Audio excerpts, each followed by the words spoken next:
Salam jumpa lagi teman-teman sekalian. Hari ini saya akan berbagi dengan teman-teman mengenai hak dan kewajiban rumah sakit di Indonesia. Adapun materi ini sebagian besar saya ambil dari Undang-Undang Nomor 4 Tahun 2009 tentang rumah sakit. Adapun outline pembahasan kita kali ini, yang pertama adalah apa yang dimaksud dengan rumah sakit. Yang kedua, apa kewajiban umum dan tanggung jawab hukum rumah sakit terhadap semua pengguna layanan, dalam hal ini pasien. Dan yang ketiga, apa hak yang diperoleh rumah sakit atas penyelenggaraan semua layanannya. Kita akan bahas ini satu persatu dan saya akan mulai dengan apa yang dimaksud dengan rumah sakit. Teman-teman sekalian, ya, sebagai pengantar, ya, saat ini pelayanan kesehatan itu adalah hak setiap orang, ya. Dalam konstitusi kita di Undang-Undang Dasar 45 itu dijamin oleh Undang-Undang Dasar, ya.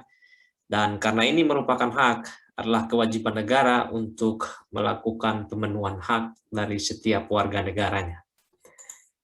Nah, untuk memenuhi hak dari warga negara tadi, ya, dibentuklah rumah sakit. Dan rumah sakit ini adalah salah satu institusi yang unik dan kompleks, ya.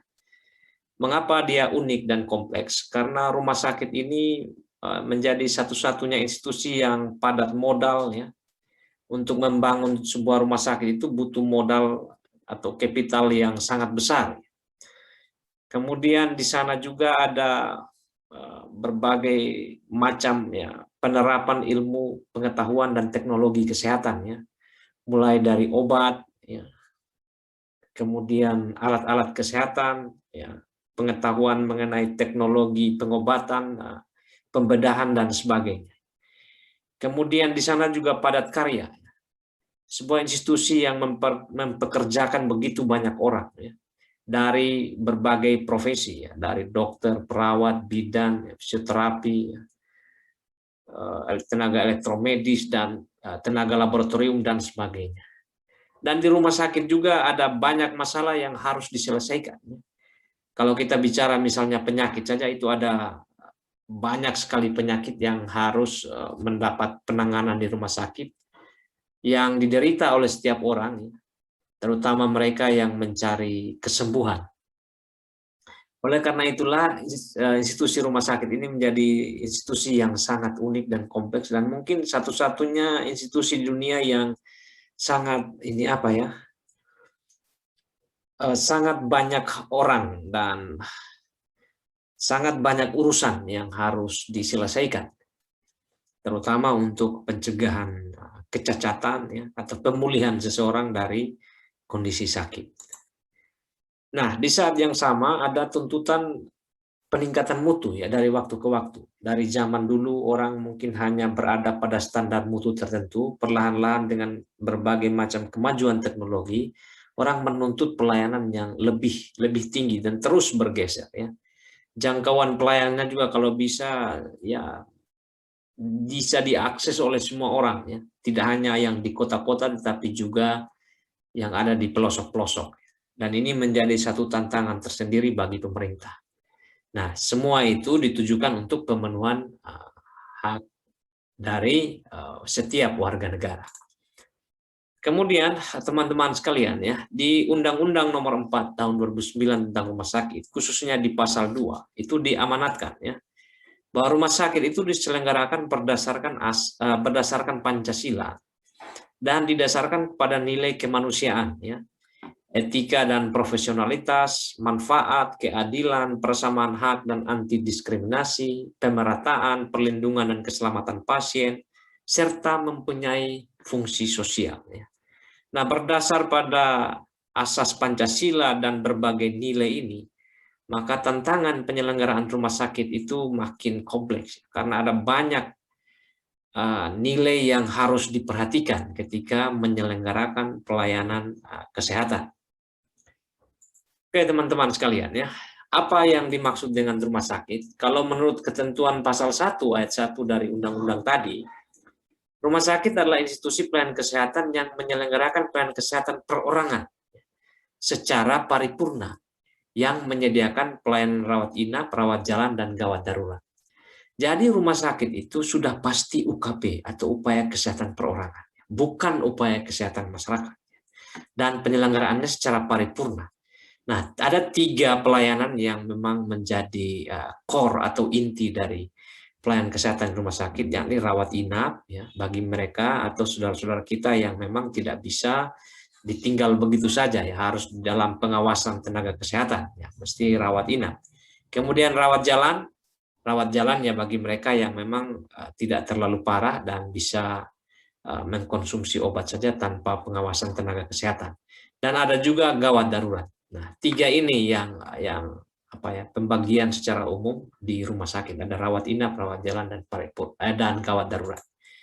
Nah, gawat darurat ini seperti apa? Kalau rawat inap dan rawat jalan kan sudah sering ya kita alami atau mungkin kita dengar istilahnya. Gawat darurat juga sering kita dengar ya, terutama saudara-saudara kita yang mungkin pernah berinteraksi dengan instalasi gawat darurat di rumah sakit. Nah, yang menarik dari gawat darurat adalah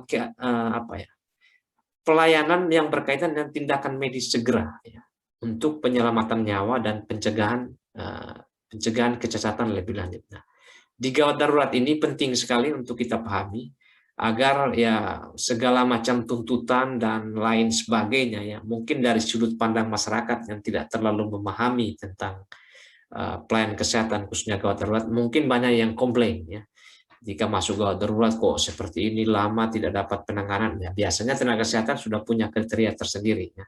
Nah, yang dilakukan penanganan cepat itu ya pada mereka-mereka yang ingin atau mereka-mereka yang harus diselamatkan nyawanya dan dicegah kecacatannya lebih lanjut. Nah, apa yang dimaksud dengan paripurna? Paripurna ini bermakna lengkap ya. Nah, lengkap ini dalam konteks upaya kesehatan perorangan itu meliputi promotif, preventif, kuratif, dan rehabilitatif. Keempat ini merupakan jenis pelayanan kesehatan ya, promosi, preventif, dan kuratif dan rehabilitatif. Nah, di konteks UKP juga ada ini ya. Jadi promotif preventif itu bukan saja ada di UKM, tetapi ada juga di UKP. Yang membedakannya adalah sasaran ya. Kalau promotif dan preventif di UKM itu lebih kepada komunitas atau suatu wilayah, sedangkan promotif dan preventif yang ada di rumah sakit yang merupakan UKP ini sasarannya sudah pasti individu atau kelompok-kelompok kecil di sana. Kalau kuratif dan rehabilitatif sudah pasti ini untuk individu. Oke teman-teman sekalian, kita lanjutkan ke tugas dan fungsi rumah sakit. Ya. Secara undang-undang ya, rumah sakit itu memiliki tugas. Tugasnya ya sederhana ini, memberikan pelayanan kesehatan perorangan secara paripurna. Jadi setiap orang atau individu yang di rumah sakit itu dilayani secara paripurna. Dia harus mendapatkan layanan promosi, dia juga harus mendapatkan layanan preventif, kuratif, dan juga rehabilitatif. Ya memang mungkin tidak secara ketat itu diberikan, bergantung kepada kebutuhan masing-masing individu. Tapi rumah sakit memang bertugas untuk ini, ya, memberikan pelayanan secara paripurna kepada individu atau perorangan. Nah, di dalam mengemban tugas tadi, rumah sakit harus menjalankan fungsi-fungsi tertentu. Ini ada di pasal 5. Nah, fungsi yang pertama yang harus dilakukan rumah sakit adalah ya pengobatan dan pemulihan kesehatan. Karena yang pergi ke sana kan orang ya yang membutuhkan pelayanan ini kan sesuai dengan standar pelayanan yang ada di rumah sakit. Jadi rumah sakit di Indonesia itu punya standar pelayanannya. Yang kedua, setelah orang diobati atau dipulihkan kesehatannya, rumah sakit berfungsi memelihara dan meningkatkan kesehatan perorangan ini, ya, terutama pelayanan kesehatan yang paripurna di tingkat kedua dan ketiga. Kenapa tingkat kedua dan ketiga? Karena tingkat pertamanya itu ada di puskesmas. Ya. Jadi rumah sakit itu pelayanan kesehatan paripurna tingkat kedua dan ketiga. Itulah sebabnya di rumah sakit ada rehabilitasi medik dan sebagainya. Ini bentuk-bentuk pencegahan kecacatan kepada individu yang memang memanfaatkan pelayanan rumah sakit. Tentunya ini harus sesuai dengan kebutuhan medis dari pasien itu sendiri. Yang ketiga, fungsi rumah sakit adalah menyelenggarakan pendidikan dan pelatihan sumber daya manusia. Maksudnya di sini adalah sumber daya manusia kesehatan. Ya. ya supaya mereka meningkat kemampuannya dan juga meningkat pengetahuannya dalam rangka pemberian pelayanan kesehatan. Itulah sebabnya teman-teman sekalian di rumah sakit itu menerima ya mahasiswa magang, mahasiswa praktek ya. Dalam rangka ini pendidikan dan pelatihan sumber daya manusia. Bukan terbatas pada mahasiswa saja, ada juga pelatihan dan pendidikan terhadap tenaga-tenaga kesehatan yang memang ya, ingin mendapatkan pengetahuan tambahan atau kenaikan ya, jabatan fungsional tertentu ya di dalam melaksanakan tugas pokok dan fungsinya sebagai tenaga kesehatan. Di rumah sakitlah diselenggarakan hal-hal tersebut. Yang keempat adalah penelitian dan pengembangan. Jadi rumah sakit juga berfungsi sebagai tempat penyelenggaraan penelitian dan pengembangan serta penapisan teknologi di bidang kesehatan. Jadi tidak heran kemudian ada orang meneliti di rumah sakit. Jadi diterima oleh rumah sakit. Bukan hanya mahasiswa yang meneliti, tapi pengujian obat-obat tertentu ya yang penting di dalam pengembangan teknologi pengobatan itu ya dilakukan di rumah sakit. Ya tentunya harus dengan memperhatikan etika ilmu pengetahuan di bidang kesehatan. Ya. Ya, biasanya kalau riset-riset yang subjeknya itu manusia dan ada kaitannya dengan kesehatan itu harus ada ethical clearance atau kelayakan etik yang dikeluarkan oleh komite etik tertentu.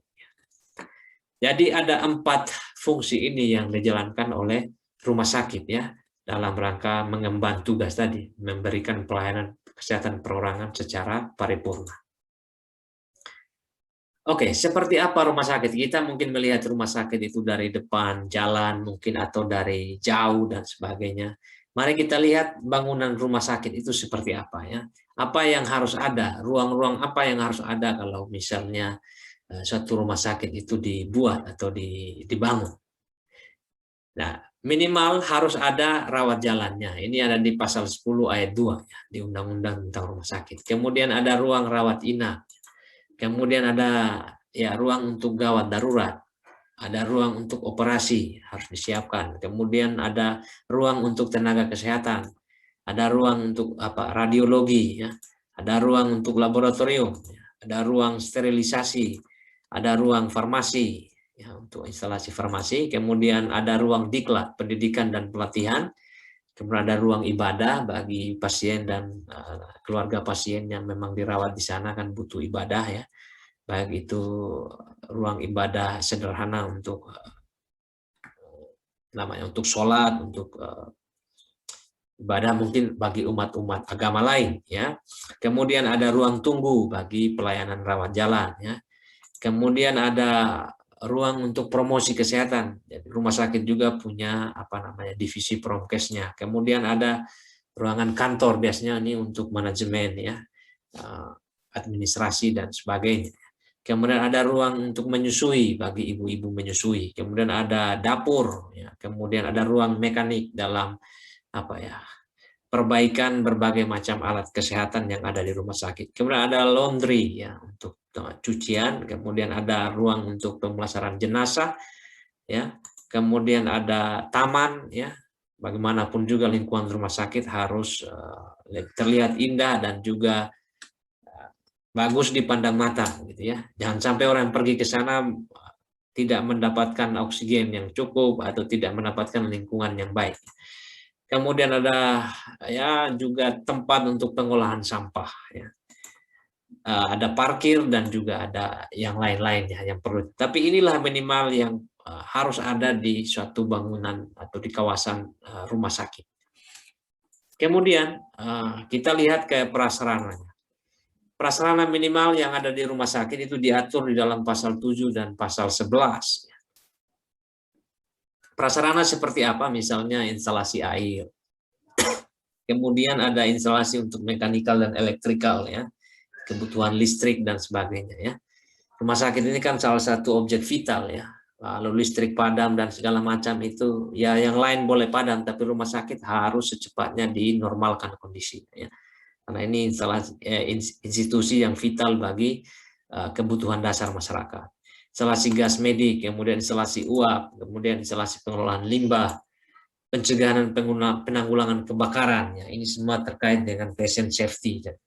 Kemudian petunjuk dan sarana evakuasi kalau terjadi keadaan darurat, ini juga harus jelas ya di rumah sakit. Kemudian ada instalasi untuk tata udara karena banyak gas-gas juga di sana ya. Kemudian sistem informasi dan komunikasi ya untuk layanan pasien. Kemudian ada ambulans ya untuk layanan segera dalam penanganan gawat darurat. Inilah prasarana minimal yang harus ada di dalam suatu rumah sakit. Nah, teman-teman sekalian, bagaimana jenis dan klasifikasi rumah sakit di Indonesia? Ya, di Indonesia itu mengenal beberapa pembagian. Dilihat dari segi jenis pelayanan, ada rumah sakit umum dan rumah sakit khusus. Rumah sakit umum ini seperti yang kita kenal ya, RSUP, Rumah Sakit Umum Pusat yang dikelola pusat, Rumah Sakit Umum Daerah Provinsi, RSUD Provinsi, Rumah Sakit Umum Daerah Kabupaten yang dikelola oleh kota dan kabupaten. Kemudian ada rumah sakit khusus. Rumah sakit khusus ini adalah rumah sakit yang menangani masalah tertentu saja yang merupakan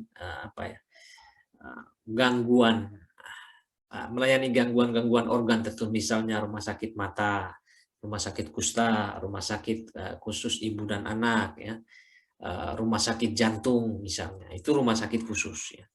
Kemudian dilihat dari segi pengelolaan, ada rumah sakit publik yang sifatnya nirlaba, ini bisa pemerintah atau bisa juga badan hukum yang sifatnya nirlaba, ya, yang tidak mencari keuntungan, misalnya yayasan tertentu, ya.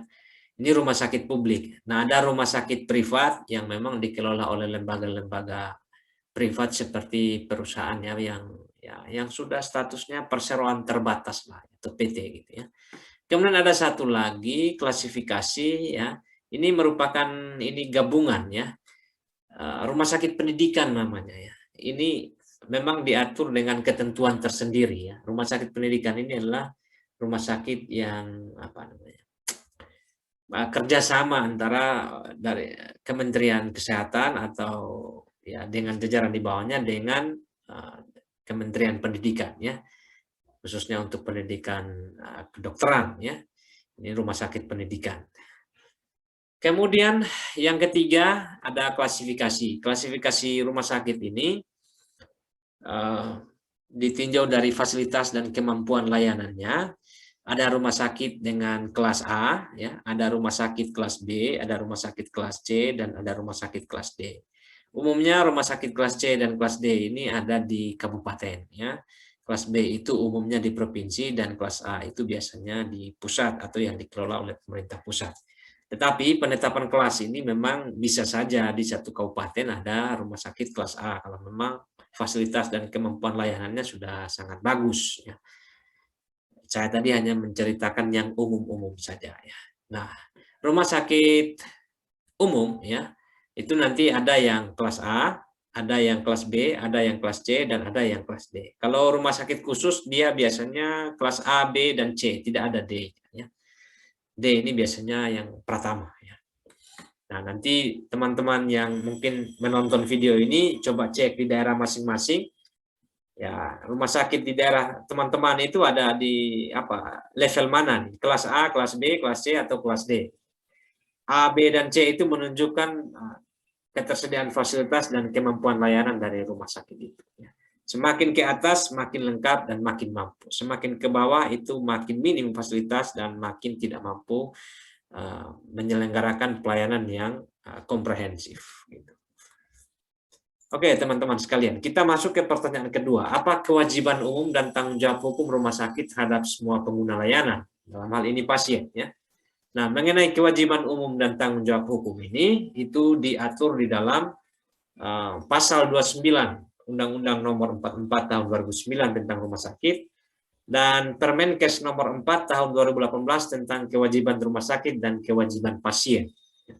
Jadi kalau teman-teman yang ingin mendalami materi ini secara lebih lanjut, tolong download undang-undang ini dan juga Permenkesnya dan dipelajari. Ya. Saya hanya akan memaparkan yang umum-umum saja. Yang pertama, kewajiban umum rumah sakit. Rumah sakit itu harus memberikan informasi yang benar tentang pelayanan rumah sakit kepada masyarakat. Tidak boleh informasi yang salah. Harusnya ada layanan ini, tapi harusnya tidak ada, tapi dibilang ada. Itu kan memberikan harapan palsu. Informasinya harus benar. Ya. Yang kedua, ini ada kewajiban juga memberikan pelayanan kesehatan yang aman, bermutu, anti diskriminasi dan efektif dengan mengutamakan kepentingan pasien sesuai standar pelayanan rumah sakit. Ya, tidak boleh diskriminasi. Ya. Ini wajib. Yang ketiga, memberikan pelayanan gawat darurat kepada pasien sesuai kemampuan pelayanan. Kalau tidak mampu, silakan dirujuk ke yang lain. Ya.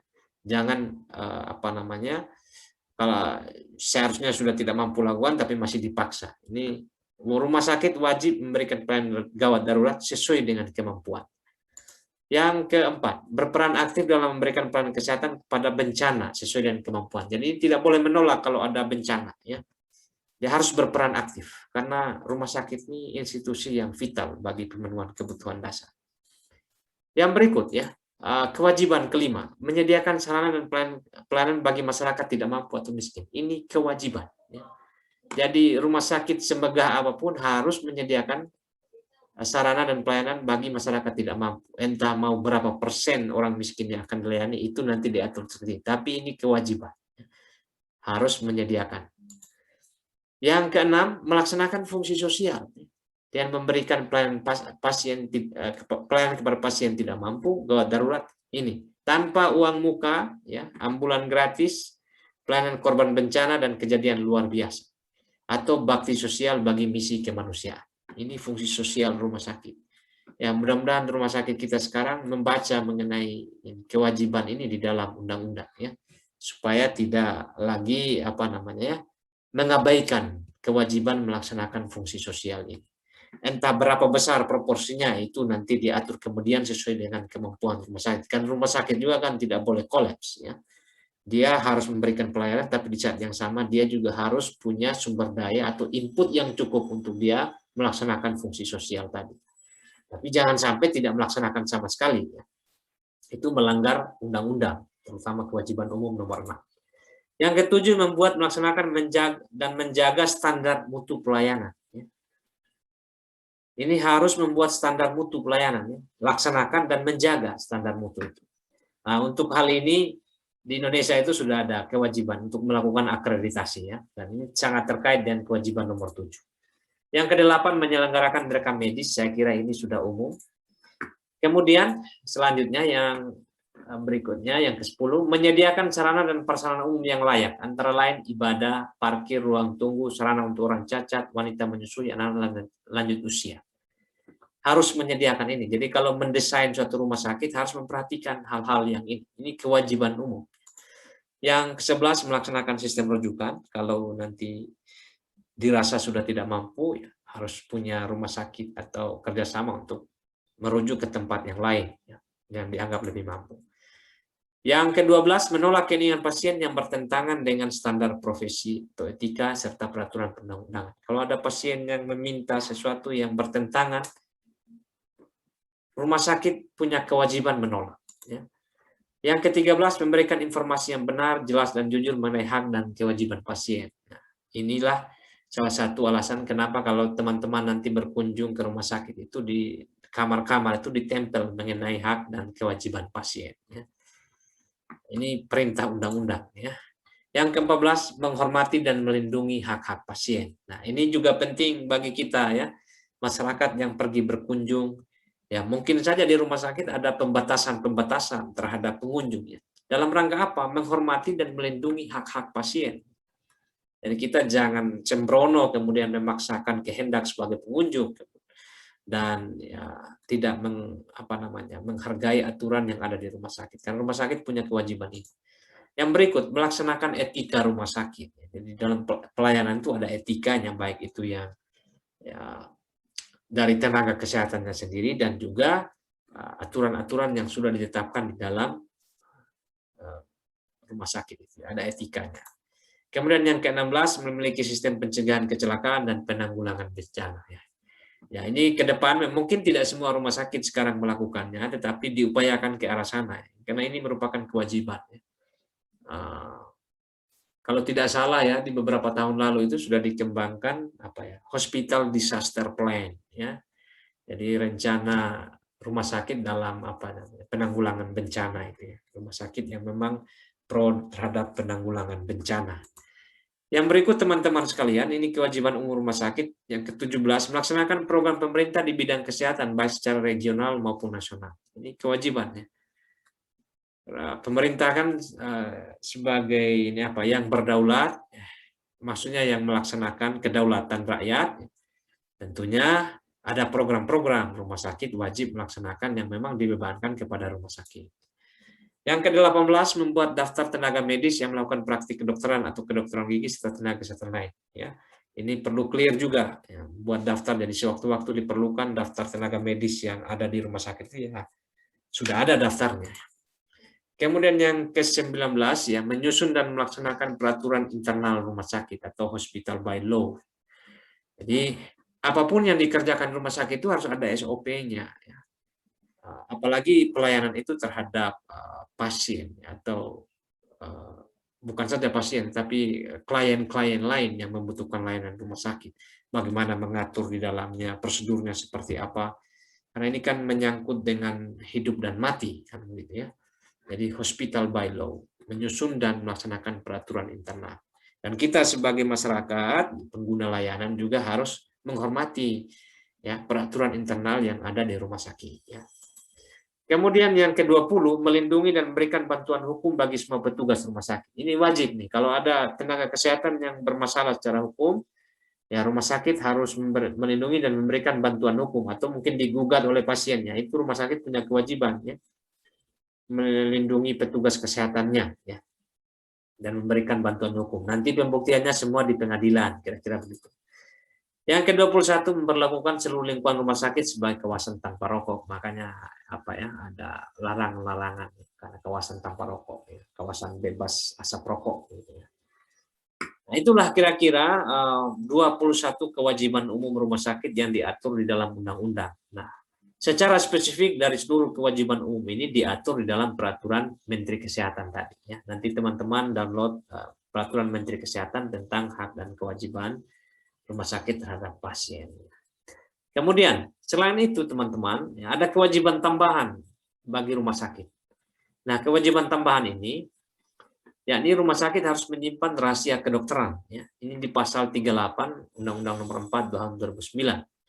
Nah, rahasia ini yang dijaga oleh rumah sakit ini hanya dapat dibuka untuk 3 hal. Yang pertama, untuk kepentingan kesehatan pasien itu sendiri, maka boleh dibuka. Ya. Kemudian yang kedua, untuk memenuhi permintaan aparat penegak hukum dalam rangka penegakan hukum. Jadi kalau ada tuntutan hukum, baik itu pidana ya, maupun juga hukum administrasi dan sebagainya, ya itu perlu ada apa ya, upaya untuk membuka rahasia ini. Ya. Dan yang ketiga, atas persetujuan pasien sendiri atau berdasarkan ketentuan peraturan perundang-undangan. Ya, kalau pasiennya menyetujui sendiri untuk dibuka, ya maka rumah sakit bisa membuka rahasia tadi. Tapi kalau tidak ya tidak bisa. Hanya untuk 3 hal ini di dalam pasal 38. Nah, teman-teman sekalian, apa yang terjadi jika kewajiban-kewajiban seperti ini itu tidak dipenuhi rumah sakit? Nah, ada sanksi di pasal 29 ayat 2 ya. Sanksinya yang pertama adalah teguran. Teguran dari yang memberi izin ya. Kalau rumah sakit tipe C itu kalau yang memberi kalau mau apa ya, mengurus perizinannya itu kan ke Dinas Kesehatan Kota, Kabupaten, ke Bupati ya. Ke Bupati melalui Dinas Kesehatan Kota dan Kabupaten. Ya kalau tipe B itu kan ke Gubernur biasanya ya, melalui Dinas Kesehatan Provinsi. Kalau tipe A itu ke pusat, ya, Kementerian Kesehatan. Kalau dia melanggar atau tidak memenuhi kewajiban-kewajiban seperti ini, ya dia akan diberi teguran, ya, teguran oleh yang berwenang untuk menegurnya. Bisa jadi ada badan pengawas rumah sakit, ya, atau mungkin dari pemerintah yang mengeluarkan izin. Yang kedua ada teguran tertulis, ya. Ini ya bentuk tertulis. Kalau tadi mungkin teguran lisan, ya, mungkin disampaikan dalam rapat-rapat atau mungkin di dalam pertemuan atau media massa.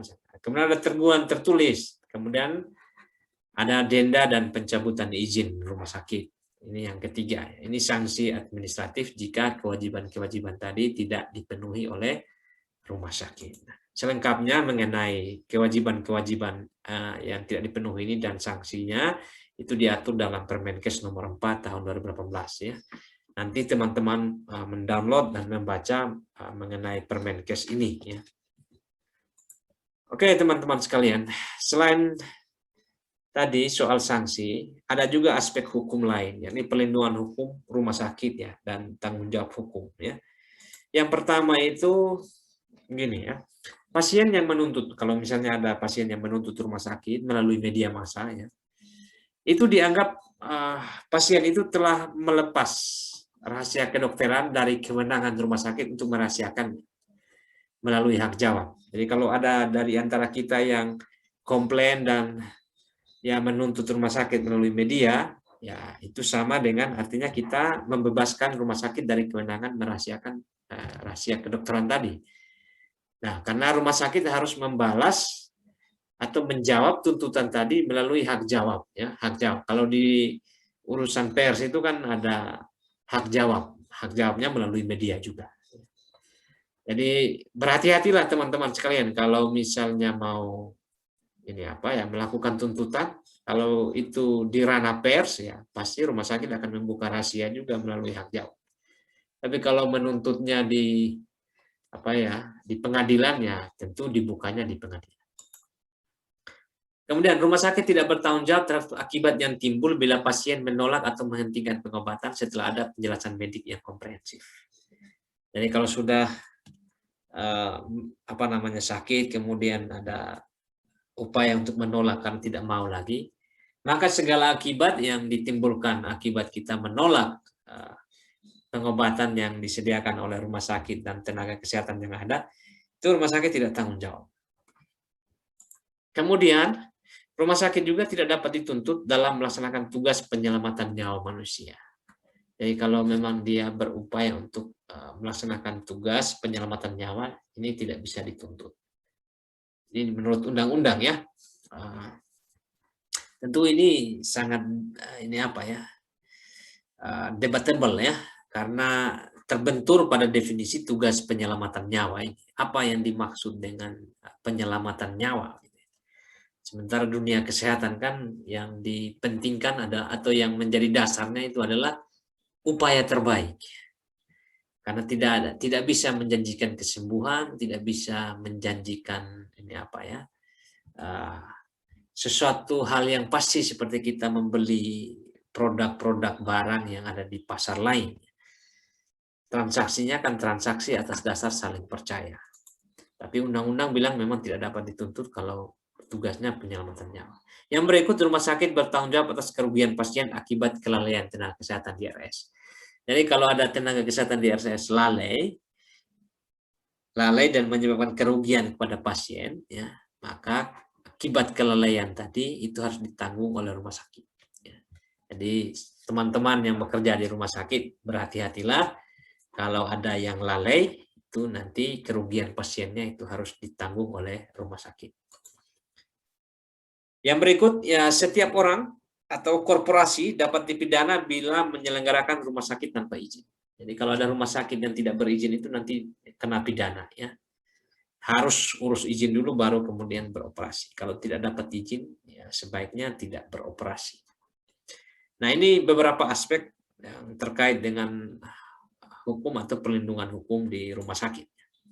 Kita masuk ke pertanyaan ketiga, apa hak yang diperoleh rumah sakit atas penyelenggaraan layanan? Kalau tadi ada kewajiban, sekarang ada hak.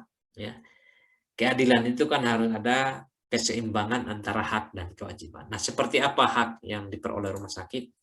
Ini diatur di dalam beberapa ketentuan. Yang pertama pasal 30 Undang-Undang Nomor 4, kemudian Peraturan Menteri Kesehatan Nomor 44 Tahun 2018 tentang promosi kesehatan rumah sakit, ya, dan juga Peraturan Menteri Keuangan tentang insentif pajak yang peraturan ini berubah nomornya dari tahun ke tahun. Itu bergantung pada kebijakan Menteri Keuangan. Nah, kita lihat yang pertama, hak rumah sakit itu menentukan jumlah jenis dan kualifikasi sumber daya manusia sesuai dengan klasifikasi rumah sakit. Ya, rumah sakit itu berhak menentukan jumlah jenis dan kualifikasi SDM-nya. Cuma terkadang di era otonomi daerah ini jadi kacau ya, terutama untuk rumah sakit publik ya. Itu kadang-kadang rumah sakit tidak lagi memiliki ruang yang cukup untuk mengatur SDM-nya. Lebih banyak diatur oleh pemimpin-pemimpin daerahnya. Bahkan orang dimutasi kiri kanan seharusnya ini tenaga yang terbatas, tetapi ya dibuat kacau oleh kepentingan politik.